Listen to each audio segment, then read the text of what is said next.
We have Quentin Lake on the program, Ram safety, newly extended. Super Bowl's here in LA, NBA All-Star. The amount of parties going on this week in Los Angeles with this All-Star game is unbelievable.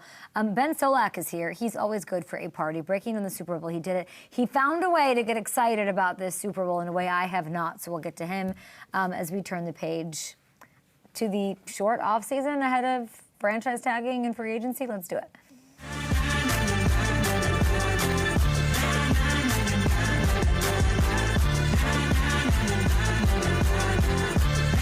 Welcome to the show. Ben Solak, Quentin Lake, very excited to actually talk to him.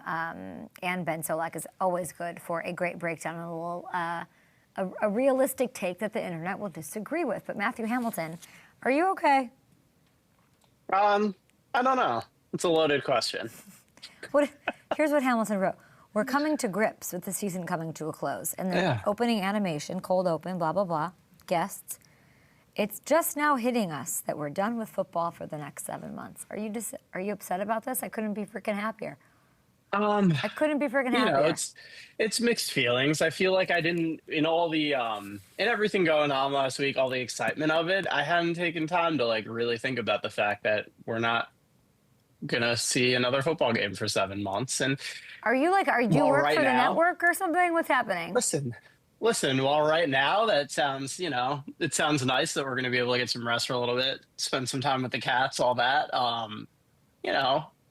There's going to come a point in time in this off season. I couldn't be more excited. You're going on and on. I don't relate to you. I don't relate to you at all. We'll have free agency before we know it. I'd like to maybe focus on, we have the Olympics, we have the World Cup to focus on. Goodbye, football. Sayonara for now. Listen, when we're in June and we're talking through what these A blocks are going to be, we're going to come back to this conversation. Yeah, it'll be Go Team Poland, and I'll be at the matches saying, see ya.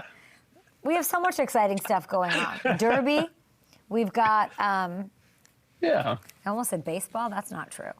We got to get our golf guys out. We got to get our Zalatoris's and Jordan Spieths lined up. There's a lot of excitement. There's a lot to be excited. But I want to, I just want to take a moment to just like, hey, this was the hell of a ride this year. I literally don't agree with you at all. I don't relate to you. I don't relate to you at all. Ben Solak, I'm sure, does. I will also say... When is this parade? It is tomorrow. The chances that my expectations for this parade are so low that I cannot wait to be pleasantly surprised. Who steals the parade? Who steals the parade? Witherspoon? Witherspoon will be good. Reek Woolen is going to be great. I feel like Reek Woolen will be great. Oh, Zabel, friend of the show. Yeah. Pierre, South Dakota's finest. I could see that. I haven't seen any footage from Pierre from that Bob's. From Bob's. I want to go to Bob's. Maybe that's what I'll do. We should tell. Are we we're done after this week, right? Tell me about that. Yeah. Tell me more. Yeah, we're getting Tell me more. We're getting a nice little a little 2-week your favorite word, a little 2-week hiatus. I hate the word hiatus. Got a case of the hiatus. Ooh, it came down with hiatus. Ooh. Sounds like typhoid. It sounds worse than typhoid. Sounds like something you get on the Oregon Trail. That's what it sounds. You got a bad case of hiatus. We'll be doing that. So we're gonna dance around. And Ben Solak's the perfect guest today because he's thrilled. Boring Super Bowl. Boring. Not for me. It's not for me. And Ben Solak's the exact kind of guy who'll pretend that it was for him. It was for him. The defense, the too high safety nonsense that Jason was barking about yesterday. That's so great. I can't wait to do it. I can't wait to tap dance today. Boring. A Super Bowl. I'm ready for the Chiefs to be back. Yeah.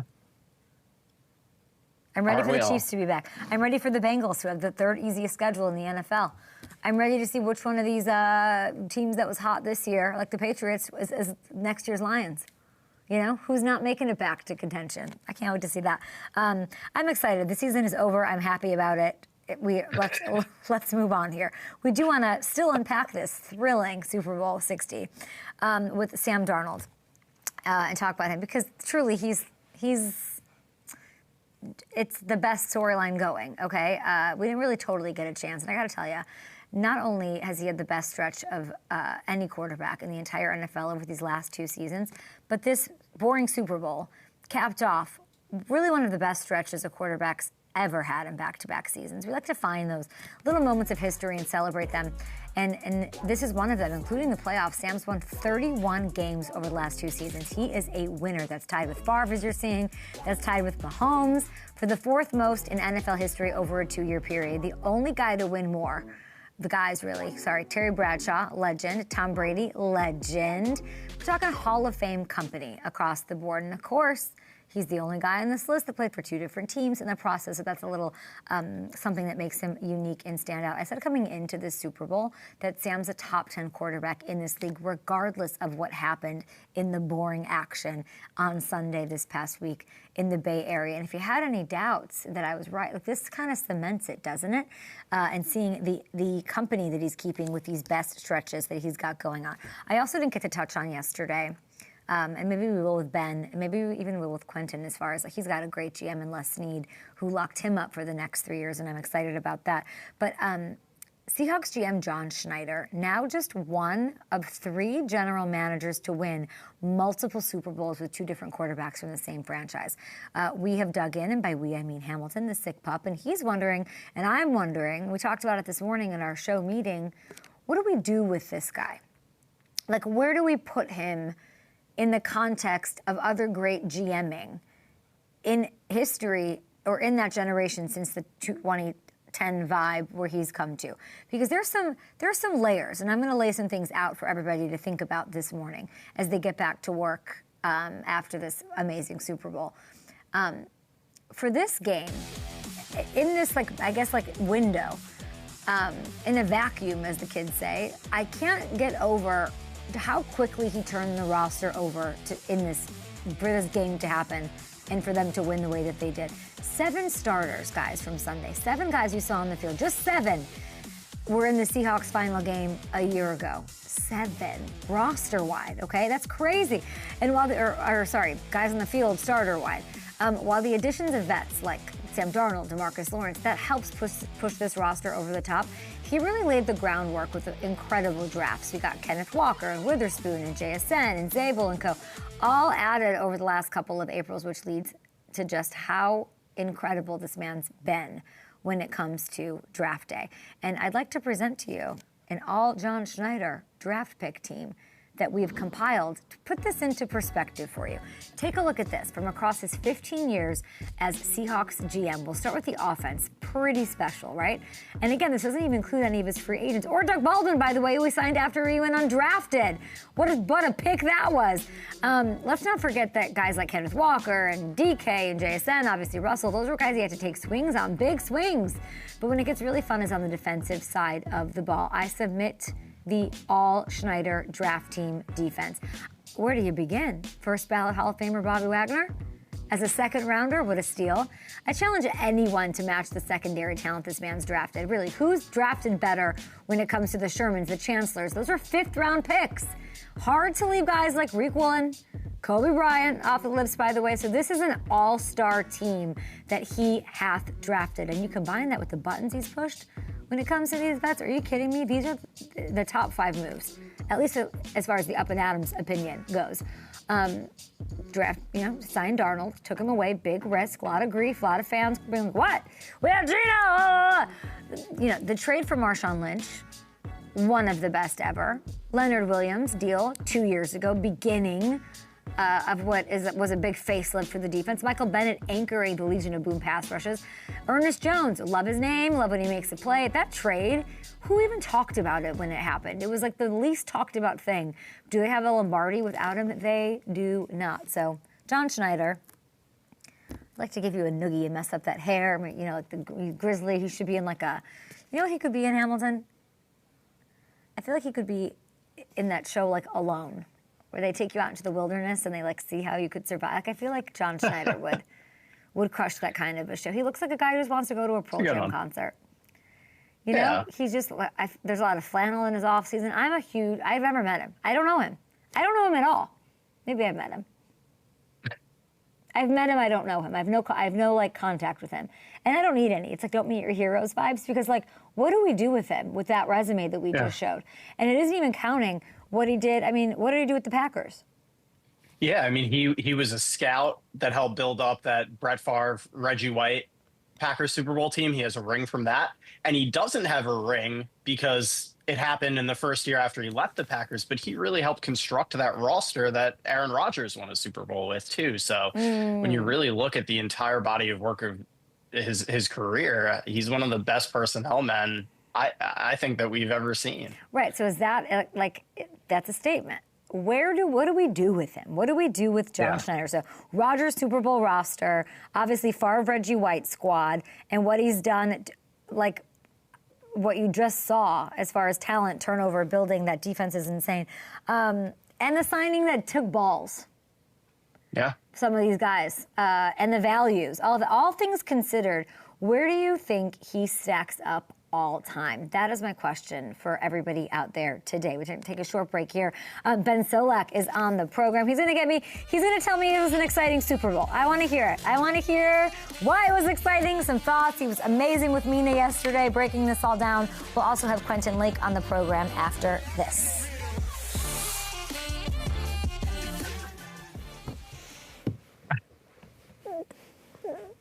What? I was thinking about if you want something that's not going to put you to sleep, can we talk about that chat with Jameis and Fernando Mendoza? Because that was we have it. We have it in full, like sound. Yeah, we can play the sound. Let's play. This is me, Madden. Thank you, Madden, for having me and Jameis. And I will say, Jameis, not controllable. I'm not able to host him at all. He's his own animal, and I love him. And we welcome Fernando Mendoza to the carpet, and I noticed a couple crazy things. I know we're on the show right now, but we'd love to I'm going to try to get connected to you somehow. Let's connect on LinkedIn. Love it. Would you like to do that? What other way to do it? Here we go. This is a podcast born. I want everyone to know. Boom, QR code. We're rapping. They're connecting. We're rapping. We're maddening. It is maddening. That's not what I thought it was. Damn. That's not what I thought it was. Anyway, here's what I'd like to say about that. They talked for 20 minutes. They would not move. We had like Teyana Taylor behind, cover boy behind, nobody, we were not moving. We were not budging from Fernando Mendoza. And what I noticed is, I would say Jameis is by far the most dynamic star. If you like are picturing somebody making a speech in a locker room, you're picking Jameis. He's charismatic. He's like, if you're picking Fernando's gonna squash him wherever he gets drafted, likely to the Raiders. Like he hath met his charisma match, because Fernando it was like watching the Spider-Man meme in real life. I'll ask Madden for the real interview. We got into God, we got into faith. It was so beautiful. It was really a beautiful moment. And there's going to be a baton passing of you're the new Jameis energy. Because as everyone knows, no one won me over more than Fernando Mendoza, who I was prepared to be like, what is this? But he's the real deal. The real deal. Yeah. I love it. Exchanging QR codes. Jameis, can have to make some room at Carbone at the table with the Rizzler. Yeah, I think Jameis is going to have to call Fernando for a resi at Rayos. Wow. He's coming for That's you. Quite a statement. He's coming for your charisma. That's all I'm saying. Though two can exist. We'll see. Yeah. Not everything's a competition. But it is. Damn, it's not what I thought that clip was. Back on Up and Adams, we got Quentin Lake on the program. Very excited about that. Super Bowl is in LA. All-Star game is in LA with the NBA. Will I be hitting some of those parties? I believe I will here in the LA area this week. My next guest, though, right here, we're not done with the NFL. 24-hour, 7-day-a-week situation. Ben Solak, always doing the most. All over ESPN, ESPN.com, everywhere. What would you say, my friend, to someone who might have thought Super Bowl 60 was boring? That's fair. It was 9-0 at halftime, right? When you get the snacks out, like I had people over and a bunch of like non-football fans over, and you're kind of hoping for touchdowns, big plays, like, oh, very exciting, and you don't get that. So I understand from like a scoring perspective, not that exciting. From a Mike Macdonald, Seahawks, defense, Yes. what this means for the league, Sam Darnold, et cetera, et cetera. I think if you're somebody who is entrenched in the narratives and has been, an NFL fan, like you said, 12 months, 7 days a week, of the whole year, man, Seattle was such a huge underdog coming into the season. The Patriots such a huge underdog coming into the season. Both of their arcs ending there in the Super Bowl. To me, it was an incredible game to watch in terms of the finality of it, where Seattle really, really, really did this thing, where they turned the team around so fast and they won a Super Bowl with Sam Darnold. I found that a very pleasing watch. When you say what does it mean for the league, what is your your lasting takeaway of, I guess, like maybe the lesson of what the Super Bowl became and was? So that's the thing, that's the question I keep getting, right? Every hit that I do and every spot that I go, okay, like, Sam Darnold is going to change how we think about quarterbacks. Like Mike Macdonald, he was so good against Kyle Shanahan. He was able to beat Sean McVay. Like, what does this mean for defense? And like, the Nick Warrior, are we just going to put, basketball players at safety for the rest of all time? Like, there's so many things that might be the lesson. And I think that a lot of them are just one-offs, and that's the tricky thing about the NFL. We always want there to be lessons in what is inherently a 17-game season, 3 games in the postseason. They're all best of ones, too, right? And we know this is a league that is heavily impacted by injuries and by health, and then it's impacted by a lot of coin flips. One of the reasons the NFL is king and is so fun relative to the NBA and the MLB is, man, our postseason is a best-of-1 series. We don't get no best-of-5, best-of-7, come back and be good. No. You got one shot at this, right? And so there's an intensity there. So I don't think that, and we can walk away from this Seahawks season saying anything substantively for sure is like the lesson of this Seahawks team. But there's a lot that might be, and we've got a few more years to figure it out. So there's no impact on the league. No, there is, but it is living. It is not yet done, right? It's not that 31 other teams can go into their offices this March and say, all right, because Seattle did this with Nick Warrior and this with Devon Witherspoon and this with Sam Darnold and this with JSN, we can then do these things, right? You're going to try to do some of that stuff. You're going to see more middle-tier quarterback contracts in that $30 million range. You're going to see more receivers who are slot receivers, but then they start playing a lot outside like JSN did. You're going to see a lot more teams build from the defensive backs out inside to out, right? Devon Witherspoon and Nick Warrior were safeties and nickels, right? They didn't start with their outside corners. They started with their interior guys. You're going to see this. Will it work? Will it be as successful? Is it just going to auto-print Super Bowls? Yeah, probably not. And that's what makes the league fun. So the championship parade is at 11 a.m. There's a trophy celebration at 10 a.m. at Lumen Field. Who will be the star? Oh, like who's going to get sloshed and Just then have a good time on the mic? Who's the MVP in whatever way? Who's the MVP of the Super Bowl parade? Call your shot there. Leonard Williams kills me in terms of personality. I like Leonard Williams a lot. Have you ever watched the Leonard Williams TikTok?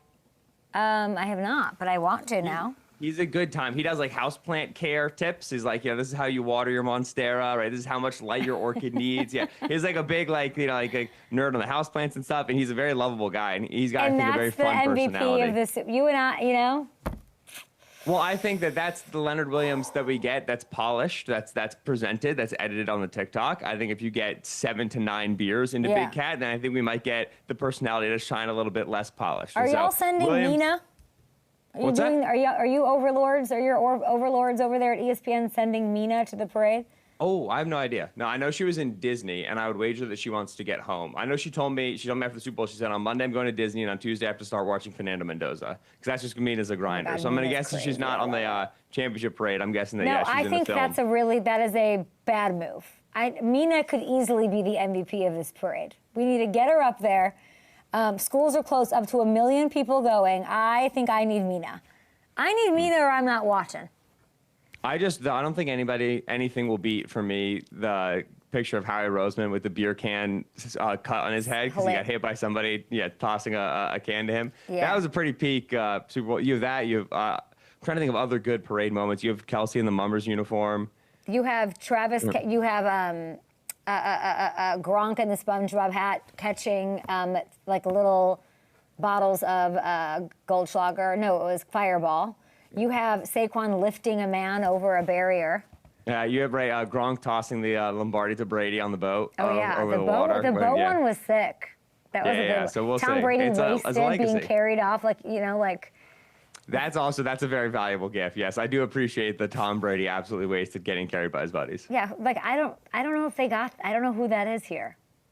We're going to find out. Parade's happening, all right? We'll be enjoying it real time. Love that. I'm just trying to ask you questions you're not asked on every show. You know, Ben, I know you've torn this thing up from every angle. And please check out, there's a new column over at ESPN.com you got to read this morning. The odds, I'm looking at them right now. FanDuel Sportsbook, 1 year from now, Seahawks faves to repeat. Obviously, they lose Clint Kubiak. How big of a loss is it? Do they belong there? At the top? I think I'm not convinced that they should be up there just because they're also going to lose, you know, Kenneth Walker's a free agent, Rick Woolen is a free agent, Boye Mafe's a free agent, Rashid Shaheed is a free agent. Like, there's a lot of guys on this team that are potentially not going to be there. They do have plenty of cap space, and so they can retain if they want to retain.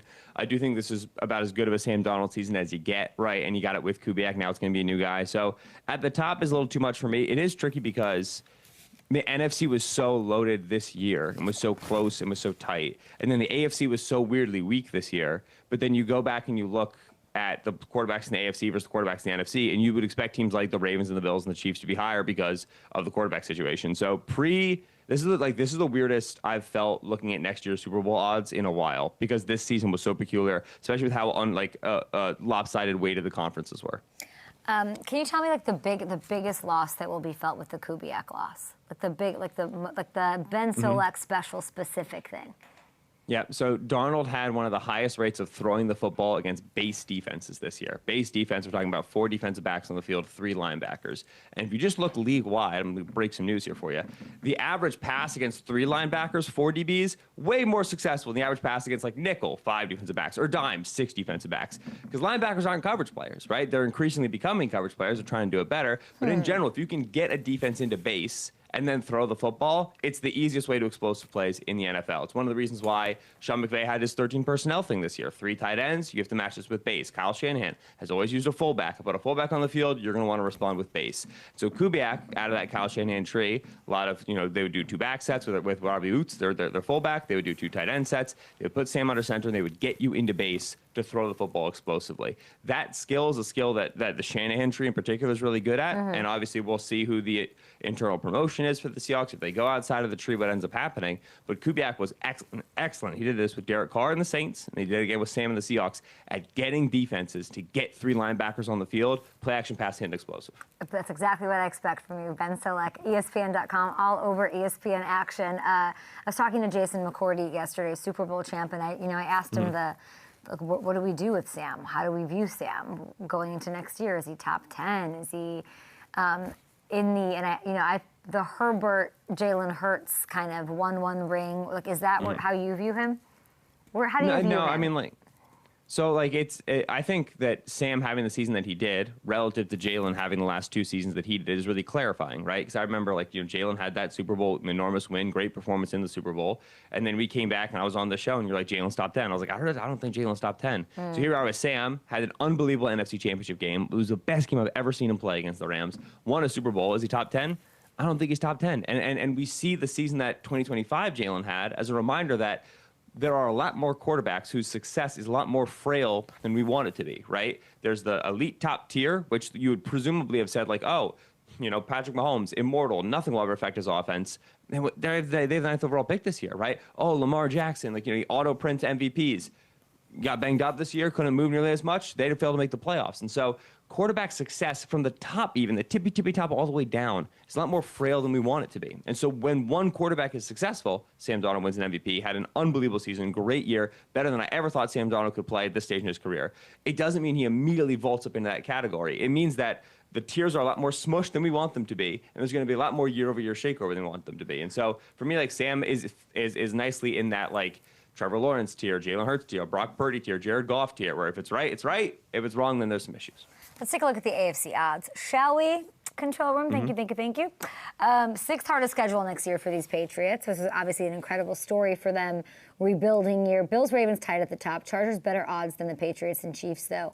What pops out to you here? I know it's February. We haven't even hit the franchise tag day, but, we would take Herbert and Harbaugh over the last 2 AFC champions.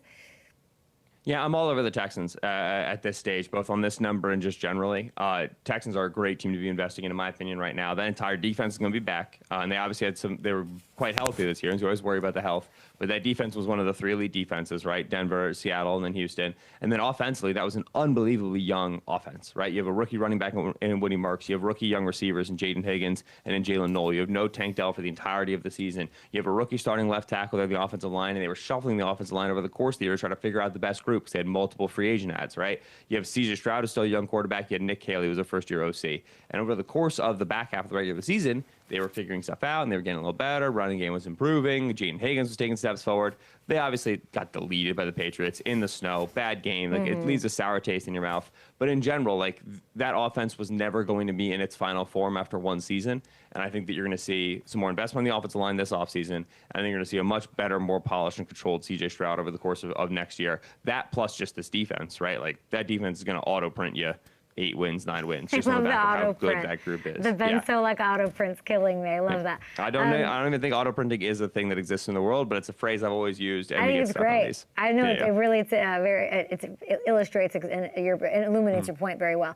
I like how you think, and you're very smart. So I'm going to ask you, when we start getting to the not schedule release, but we know the opponents. It's out. You know, season ticket holders want the information. The information is there. We're seeing like who has got a tough schedule. The Bears look like they have a tough schedule right now. Where does Ben's mind go? Do you care at all? Does it like wash right over you? Is there anything about it that holds water with you? So what we tend to look for at the time of schedule release is going to be like travel and rest disparities, right? And so, but not even schedule release, like now, like we know the opponents now, right? And we're like, does that do anything for you? So like it might affect if I were to take like win-loss totals, like, oh, you know, the Bengals are going to have a much easier schedule this season because they were third place in the AFC North, right? But I'm never rushing to take win totals in the middle of February. They're going to be up for 6 months. I'm going to get more information between now and then. I don't feel the need to like get that early on these markets. Back in the day, like they were a lot softer than they were. And so to me, like, no, I'm not going to move on this from like a betting perspective. It is, you know, you do circle these things, right? Okay, like the Niners were the 3rd team in the NFC West this year. They're going to get a 3rd place schedule. It's going to be lighter than the Seahawks and the Rams, presumably. But we're going to learn a lot more about those opponents as time goes on. And so to me, like nothing about like having the opponents right now is actionable, right? We've had the opponents since, you know, the end of week 18. But we'll get there where, you know, as the schedule starts to come out, we start to see travel and rest disparities. Then you start to look at some of those. You buy into that travel rest disparities? Like you do? No. I'm not talking from a betting perspective. I'm talking from a, you know, like the Patriots schedule ended up being a huge, huge story. So I'm trying to think of like who's next year's Patriots, who's next year, you know, like that kind of thing. Who's next year's Lions? Yeah, and it's funny because we walked in with the Patriots and we knew they had one of the easiest schedules in the league. We knew from like a opponent win-loss record, opponent Vegas win totals. We even knew from some of the rest disparity stuff, like when do they get their home games, when do they have to play their primetime games, so on and so forth. So we knew this. And then they went 14-3, and everybody's like, oh, it's because of the schedule. Buddy, show me your Patriots over 13.5 win ticket then. If the schedule was the whole reason that they won 14 games, then you should have been on this. It's not the whole reason why they wanted these games. This was a objectively good team, right? Connor Orr of Sports Illustrated, I think it was Connor, I might be wrong. I think it was Connor of Sports Illustrated, had a wonderful, wonderful note from a Seahawks assistant coach in his post-Super Bowl column where he asked me, he was like, hey, the Patriots, like paper tiger, just bad schedule. And the Seahawks coach was like, no. That's a good team that ran into like a bad day. Like, you know what I'm saying? Like that is a solid team that we're very, very good. And they ran into us and we played our best ball, we executed and we beat them. Like, don't get it wrong. Like, we were awesome today. We were better than them. But that's like a good football team. We did not walk into this game. Like, he didn't say this, but the implication was we're not walking into this game saying, oh, schedule paper tiger, you know, we're going to wax them. And so to me, like, if anybody's saying, oh, the Patriots were a total product of their schedule, Drake May, a total product of his schedule, buddy, watch Drake May's rookie season back. It's the 10th best rookie season this century by success rate. Like, anybody acting like this is all schedule drives me insane. This was a wonderful team. I'm looking at Connor Orr. Shout out to Connor Orr. Is it? I think it was Connor. I read a lot of Super Bowl columns, so I'll see if it is. The Seahawks celebrated after Super Bowl win, like Super Bowl 60, like they knew they would win. Boring is what you meant. They sat there like they knew. They weren't even excited.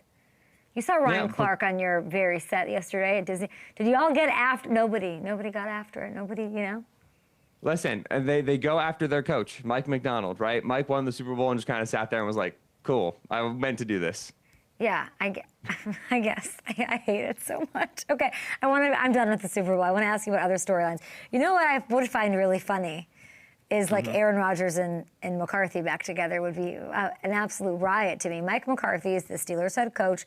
They've talked, allegedly, several times about returning, about Aaron getting back there. Where I'm seeing like stuff in the ether. I've not heard this personally, but Aaron Jones like coming into the mix.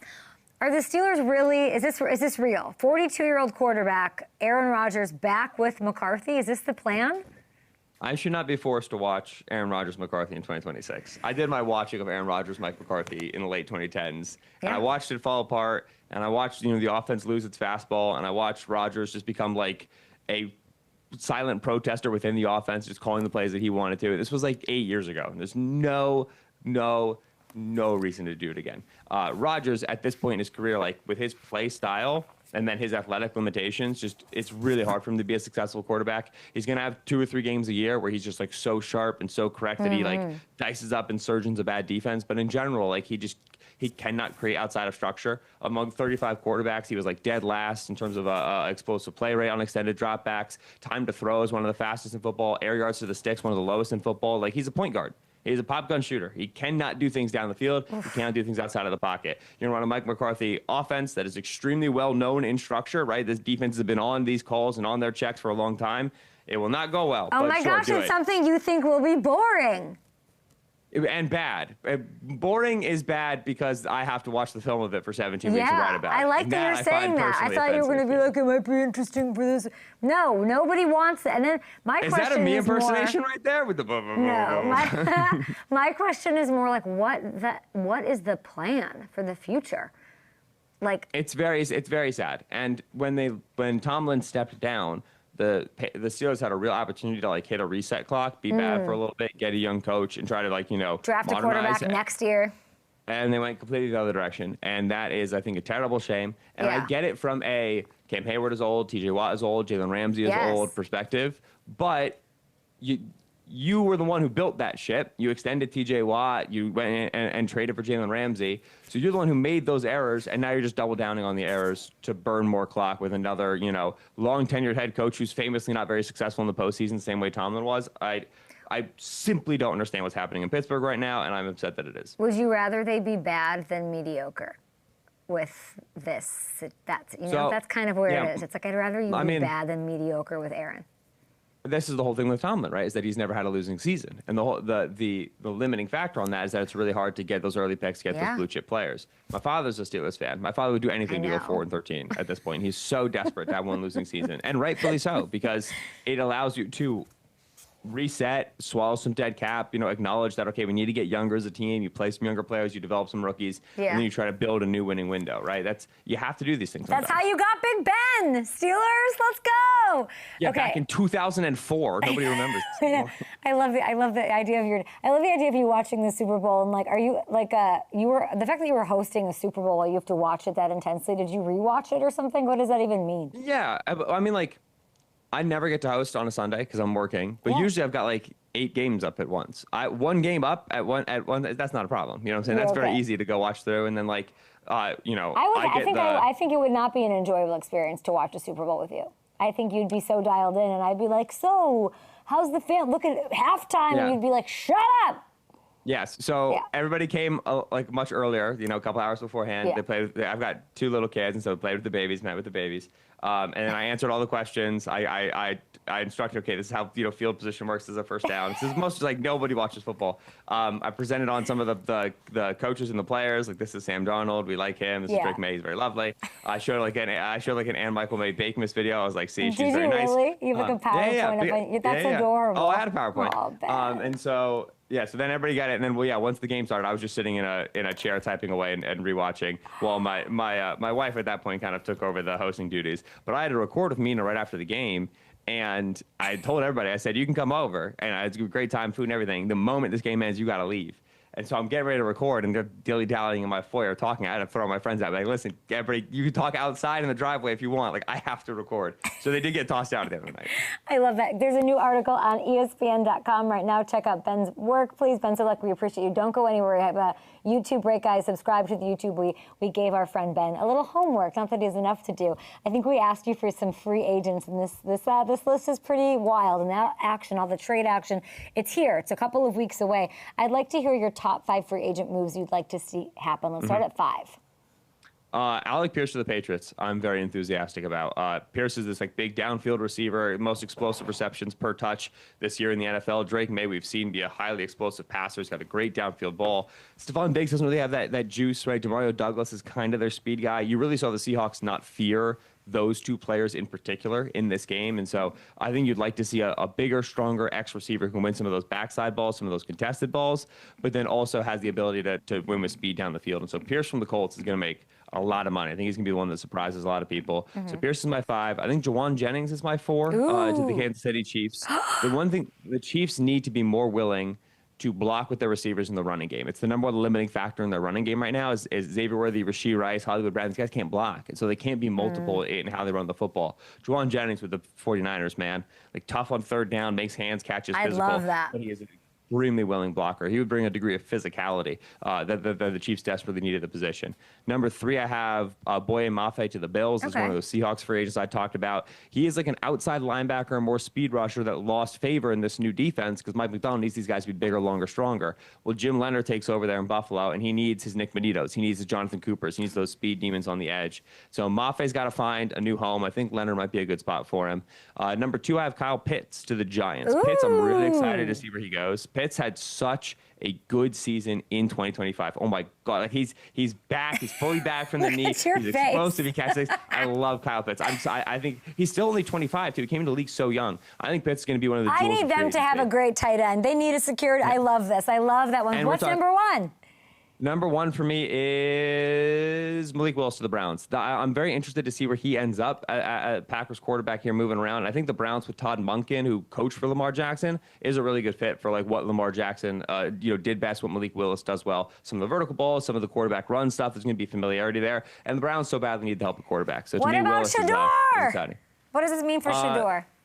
I pass on all Shedeur Sanders questions so as to not incite his rabble-rousing fan bases. Okay, well, on that note, Ben Solak, if you could describe Shedeur Sanders in a bird, what kind of bird is Shedeur Sanders? I got nothing on that one. Again, it's not going to get me in trouble.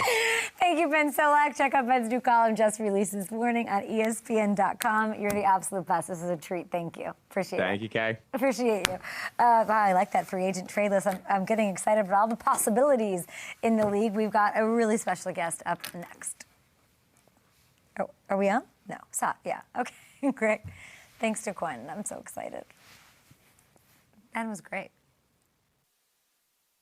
This just speaks to my heart. You know, it just warms me inside thinking about these guys that are drafted late, passed over all these times by these, genius scouts and personnel executives that think they have all the answers all the time. And sometimes they just slip through the crack to the 6th round. But I'll tell you who doesn't. Who deserves to be on this list? Quentin Lake. Great year in the secondary. Played nickel, played safety, covered guys, zone coverage, man coverage, tackles, blitzing. And they really missed him when he was out, that Rams defense. When he was out, their points per game went way up. When he's in, he's the X factor in that secondary. I mean, I couldn't do a better intro than that. I watched that and I was like, I'm just going to play that for Quentin Lake, Tom Brady's LFG, 6th round pick of the year. You finished 4th season for the Rams. You're a safety, you're a captain, you love anime, all these things to talk about. Welcome back to the show. Why are you smiling so much at the GOAT? You know what? It's crazy because when you get recognition like that, that is like a really heartfelt moment. Tom's one of the best players, and then for him to be able to recognize me and then kind of interject his own little genius scouts, they miss it sometimes, and then he was a 6th round pick too, so a little connection there, but it was awesome to hear it from him. We have so much to talk about. I saw when I was scrolling just to get ready for this interview. I mean, you had an incredible season, so much to talk about. But you were part of the press conference, which I thought was that's so freaking cool. I have a crazy story about that, actually. Me. So usually, obviously, I think the owner of the 49ers was there and, their higher-up representatives Okay, were hold there. on. Let's so people who don't know. So every year the Super Bowl gets, you have your Super Bowl year, it gets handed over. So Jed York, of course, they did such a great job in the Bay Area, different cities, different governing bodies working together to have this incredible Super Bowl week that we're all blessed to be a part of. And then there's a press conference to sort of launch the welcoming of it to Los Angeles for Super Bowl 61. Yeah. It's a huge honor. You're on stage with like the most important people in the process, and now tell me what happened. So you're on stage with the commissioner, lieutenant governor, like all these, really, important people, right? And one of the Rams people from Player Affairs hit me up and he was like, hey, are you going to be out for Super Bowl? And I was like, yes. He was like, do you want to go to this press conference? And I'm like, I don't know. I'm kind of tired. I did a lot during Super Bowl week. I just want to come home with my 2 dogs too. So then I'm like, you know what? I talked to one of my good friends. I was like, I can't pass up this opportunity. It seems like it's a good one. Before that, I asked Kyron, because he was at Super Bowl week. I was like, hey, he was like, yeah, you're staying, you're going to be there Sunday and Monday, right? I was like, how do you know about this? And they had asked him. He said no. And then they asked me, and I was like, oh, okay, I see what it is. But it was a great opportunity. It was a great opportunity, and I'm glad I did it because, not only that, the Rams, they chose me to represent them, and that's a huge honor. It's a really big honor to be able to go out there and represent them. Hopefully I represented them well. But it was a fun experience. Take that, Kyron. I think you did an incredible job, and it is a big deal, and it is an honor to represent your team, and maybe you guys will be playing in the Super Bowl in your backyard again, which would be unbelievable.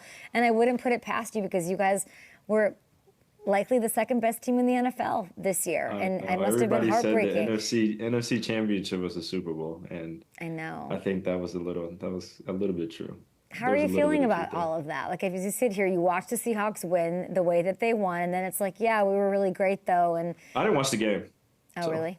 No, I was watching Night at the Museum while the game was going on. I was like, okay, I was watching a movie. I turned on the halftime show, got jiggy a little bit, did my little dance. We were dancing. Me and my girlfriend were dancing in the living room. Were you watching and checking the score at least? Like while you're watching Night at the Museum, Ben Stiller's doing his thing, but you're like, oh, it's 9-zip. No, I mean, he was doing his thing.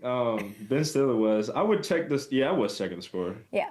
But I didn't watch the game. But you've seen highlights. I'm sure you have no thoughts on the game. You can't. This is the thing I hate about social media. You can't avoid it. I know. Like you just go on and you scroll, and then you see like Seahawks world champions and this and that. This is the one thing I'll say: the 2 teams that made it, the Seahawks and the Patriots, they were meant to be there. I'm not gonna sit here and say what if. They were meant to be there. It was tough because you always, as a player, when you're so close, you have this what if factor. What if we made it? What if we did this right? What if that was us on the stage, or that was us holding the Lombardi Trophy? You get that for like a couple days, and then after that, you're like, man, I'm just ready to go to work because it's another great opportunity. And the last time the Super Bowl was in Los Angeles, great things happened to the Los Angeles Rams. So who knows? And we got our guy back too. We'll talk. I know we're going to talk about that. Yes, we are. You were injured in the first game against the Seahawks. I thought you might have hate watched it. I like that you didn't watch it, but I wonder how much of that has to feed into that it is the Seahawks. And then, what does that do to you that they did win as far as getting to work and wanting to do what you can to play in Super Bowl 61 in your backyard? So you missed the first game. You didn't, you didn't play in the second. Oh, no, you're back for the NFC Championship. So you missed the 2. How much do you hate them? Surprisingly, I don't hate them as much as the Niners. I've had respect. I have a little bit of I have more respect for them just because they play hard, and I know some guys over there. Obviously, Ernest Jones, Cooper Kupp. Those are guys that I've been close with, guys that I've shed blood, sweat, and tears with on the field, and been able to talk to, and obviously went against Cooper Kupp multiple times in practice. So there was no bad blood at all. I mean, I don't have that same feeling. It's just more so, hey, I'm just disappointed it wasn't us, Everybody, and this is the thing, too. You get a lot of external, hey, from friends, families, acquaintances, that should have been you guys. You guys should have been in there. And then you start thinking, it's just everybody says, you guys should have been in that moment. And that's when the overthinking comes because you hear all these other close people to you saying it should have been you. And you're like, dang, did I let them down? Did I let the people that poured into me the most down? And I don't necessarily think that's the case because I believe we gave it our all. But at the same time, it's there were people were hoping that it was us. Well, it's complicated for you. You're going to hate that I'm saying this, but I guess, like, how do you feel about me saying this? That if, you know, you miss those games, if you play in the second game, you win. Yeah, it was a snowball effect. But But I you- won't say but that. you I won't say- specifically. I will not say that. Okay, See, I kind of think I like that if you play in the second game, I think you win, and then guess what happens? You get home field, and then maybe it plays out a lot differently. And you know, I know, but that this is the elbow. thing. I'm kidding. I'm totally kidding. But I mean, how does that feel? How does that feel about? How do you feel about me saying that? Because like, there's a world where that's true. That what Yeah, if. you would hope that, you know, obviously I feel like I have a good effect on the game, and you know, I feel like I am a game changer. But at the same time, you look at that Thursday night game and whatever week it was, we were up 30-14. Like, Yeah. I mean, I feel like our guys went out there and battled hard. And in that game, you know, football's all about momentum. And I will say, sneakily, the play of the game was like the 2-point conversion, where nobody, like, that play, honestly, that Zach Charbonnet made, one of my former teammates in college, when he touched the ball and they called that like a conversion, that play needs to be studied, because I feel like there was a whistle blown. Oh, let's see if we can pull it up. Control. I know we have to pull talk that up. through it. Okay, well, look, we'll get it. That like, I feel like that, and then when Shaheed returned the punt return for the touchdown, like those two plays for me were the biggest momentum changes. And like I talked about before, like football is all about momentum. So, and you don't affect those we plays? Can talk about. You think that comeback happens if you're on the field? I would hope not. I mean, I would do everything in my power to not let that happen. So it's basically your fault that the Rams. No. But you never know. Like, we talk about what ifs. Like you said, could have had home field advantage, could have been the number 1 seed, could have had the bye. You know, you never know. It's all ahead of you. That's what I think. You know good quarterback play. And I want to talk a little bit about Drake May and how this O-line, from the highlights you've seen and couldn't avoid, even though you didn't watch it, the O-line couldn't protect him. He looked sort of like everything was sped up, like he looked a little dazed. We know they were bringing pressure, like unexpected pressure. What else? What did you notice sort of about the way that the defense were able to stop Drake May? Yeah, they just had a plan. I think one of Drake May's biggest attributes was, you know, his deep throws down the field. And I know a lot of the Seahawks players talked about it, is when you can eliminate that, his best throw, I mean, it makes it tough. And they were doing a lot of things of showing different pressures and being able to make Drake May read the field. And I know Mike McDonald talked about it in his press conference. If you can stop the run in 2 high safeties, it's honestly vital now in our game. You know, we're in a passing league now where these quarterbacks are so good and they're so pinpoint accurate and they have such big arms. So you want to keep 2 safeties back to protect the explosive plays. There's a new study now. It's like, if you have the most explosive plays in a game, you usually win. And two high safeties kind of eliminates that. But if you can also stop the run in that, I mean, that's huge. So you kind of are playing defense in a chess match, and I think that's what they did. They utilized different pressures. They had the nickel pressuring, doing different stunts, and it was really cool. Obviously, I didn't watch the game, but hearing it was cool to hear how they attacked Drake May, who I thought was one of the better younger quarterbacks in the league this year, obviously. Yeah, and how do you see Sam Darnold, having played him, gone against him? There's going to be a big, like, how should he be viewed? How should that go? Like, how do you view him? I mean, he's just steady. He's consistent. He's been consistent. I mean, this game really showed that, no matter how bad it can be, no matter what situation you are in, if you get a good group around you, get good coaching, and just are able to have people believe in you, you can go out there and win a world championship. And I think that's exactly what Sam Darnold did. I know he was emotional after the game. That's one thing I did see. But all those emotions, they're rightfully so. He's been through so much, been on different teams. People doubted him. People were clowning him for all the play, and then he was able to do that. Is he feared, I guess is my question? If you're talking about like Matthew Stafford feared, no. Yeah. To be completely honest, I don't think he's a great quarterback. I'm not trying to. He's a world champion. You cannot. He's a Super Bowl champion quarterback. You can't take that away from him. But personally, I've seen what fear is. And I go against a Hall of Fame quarterback every single day. So, and that's a different level of, you have to be on your P's and Q's. Yeah. And I'm not saying you don't have to do that. I'm not saying you don't. That? Patrick Mahomes, yeah. Lamar Jackson, Josh Allen, Caleb who? Williams? I think in a couple of years, yeah. But in a couple, you're just not willing to give it to. I think I would say he is. As a fan, I'm watching to see he at any moment. I'm not saying you don't, but these are the quarterbacks I'll say Okay. These are the quarterbacks that you're like, oh my gosh.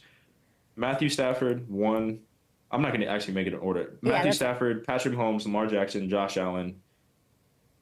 I'll put Joe Burrow. And on it, yeah, that's it. That's no longer Aaron. I mean, if you were to say Packers, Aaron Rodgers, and it's funny because Aaron can do it too.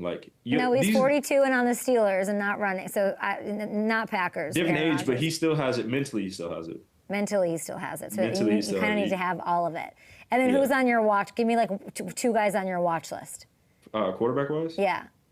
Caleb Williams, obviously. Yeah. What he was able to do in this year was incredible. And then it's almost like who's a killer. That's the way I look at it as a fan. Yeah, I'm like, who's a killer? And it's all the guys you mentioned. And then there's a couple guys. You put Sam Darnold, Baker, Justin Herbert, Jalen Hurts. But if you're talking about guys that you don't have a killer in your division outside your own quarterback, sounds like. I mean, nah, not really.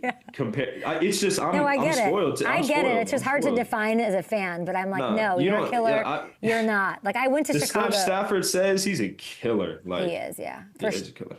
Yeah, 100%. Stafford's back for the 2026 season, which I love. He's on top of his game, of course. MVP, that must have been so cool to just sort of watch happen. Yeah. There's legacy, there's Super Bowl, first ballot gold jacket vibes. The 2025 Rams team was so good. What do you want to see to make sure that this 2026 Rams team is playing in Super Bowl 61? Yeah, finish what we couldn't do this past year. That's it. I mean, I'm also doing it for everybody else because everybody in the building knew how close we were, and we felt like it. If there were a couple of things that we did better, it would have been us in Super Bowl 60. So I'm more so doing it really for Stafford, for Coach McVay, for Devontae, for all these older guys. What? Honestly, because we know Devontae's story. What is he, 0-5? I was like, man, I felt so bad. It's more so doing it for them because. Awful. As for Stafford, you don't come back just for 1 year just to be if he were to win MVP next year, it wouldn't really, it'd be cool, but you want to hoist the Lombardi. That's the reason why you come back is to win a world championship. So that's one of the main reasons I'm doing it, and really to show everybody that we can be world champions. Yeah. And that we're the best team in the NFL. I love it so much. You guys got to get Durant and Cam Curl figured out. That's the answer I'm looking for. We have a lot of moving parts this offseason. You guys got a little money to spend there. 2 first-round picks, by the way. You're going to be loaded. You're going to be loaded in 2026. Yeah, you got to figure out Puka. Yeah. I don't know how to figure it. But Puka, Ooh. I don't even know how to talk to that Puka. At Super Bowl, I was just like, he is a lot. He has a lot of energy. What do you mean by that? I need to hear it. Yeah. No, he's just very genuine. Mm-hmm. Very authentic, a football player, obsessed with it. He's he's a Red Bull. He's a Red Bull, and Devontae Adams is a decaf coffee. Yeah, I think you need that though. Yeah, 100%. No, I'm obsessed. I love everything about it. Okay, we're in a break right now. We have the play I want to show you. Hamilton, can you pop on and take us through it? So you think it was blown dead and it shouldn't have counted, right? Let's say, Hammy, talk me through this. Hammy's on. This is my intrepid producer. Okay. What do you got?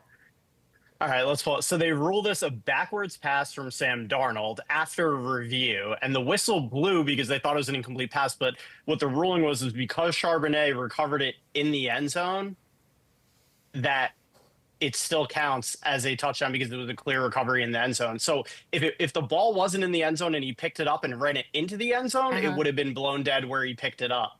But because he picked it up in the end zone. I'm saying, did they blow the play dead, right? Before he picked it up? That was my... I believe there was a whistle, yeah, when that ball hit the ground. So that's exactly my point. You know how many plays Yeah. I've stopped or I haven't continued on because they always this is like Yeah. football. This is the golden rule of football. Play until the whistle. Yeah. So if the whistle's blown, how can Yeah. you? That's my thing. That's my only like. If the whistle is blown, It's a weird how can play. you continue? But we're talking about a game that, yeah, it is what it is. So this changes the entire course of the season, Quentin. Yeah. Yeah. I was shocked though. I was sitting there like, no way. It was that's one of the craziest games I've seen. That's in my entire that's life. one of the weirdest plays I've seen. I'm glad that you brought that up. We need the internet to give us their thoughts on that play. Quentin, I'm so appreciative of your time. Enjoy any new anime stuff I need to see around your room before we let you go. Any new stuff? New I ads? do actually. You Let's see these see. glowing things? Yeah, what They're is pretty that? cool, right? They're just a bunch of different characters I got. They light up, adds a little flair to the room. You're not a little scared those come alive at night? That's my No, biggest imagine fear. that though. I would probably be scared if it were like Halloween or something. Well, it's but Night at the Museum vibes in there. I know. At night they don't move unless they move when I'm not paying attention. It's giving Toy Story, and I'm scared. But you're the best, and you're very scary, and you're not scared of any quarterback in your division. That's what I learned. And good luck as you guys load up for Super Bowl 61. I appreciate that. Thank you so much. And by the way, congrats on. Hold on, don't let him go yet, please. Your season. Do we even get to this? First career interception. I'm at 3 if we want to show that. I think we have your regular season. No, first career forced fumble. Career highs in pass breakups and tackles for loss, Quentin, even though you missed time with his elbow. Yeah. Congrats on the extension. This is really incredible. What are you most proud of on this list? It's not even. I mean, obviously the interception is nice to be able to have the statistics, but outside of the statistics, I'll say like to be able to even come back and play like in the postseason. I mean, I'm so thankful. Obviously, I thank God every day, but for the training staff, for my coaches and believing me, like that was one of the biggest things. I was like, man, I'm just so grateful and so blessed to be able to come back and play meaningful football in January. Play the Panthers, play the Bears, and then got the chance to play in the NFC Championship after it was a tough injury too. I was very, very thankful for that. That injury cost you a Super Bowl. Yo, really? Are we for real? No, by the way, Ernest Jones on the No. show tomorrow, your boy. You're I the know. best. You have a No. 3-year extension. You got 3 years. Go in the Super No, Bowl. see, I'm trying to motivate you, Quentin. We'll be back tomorrow. What a goat. I love him.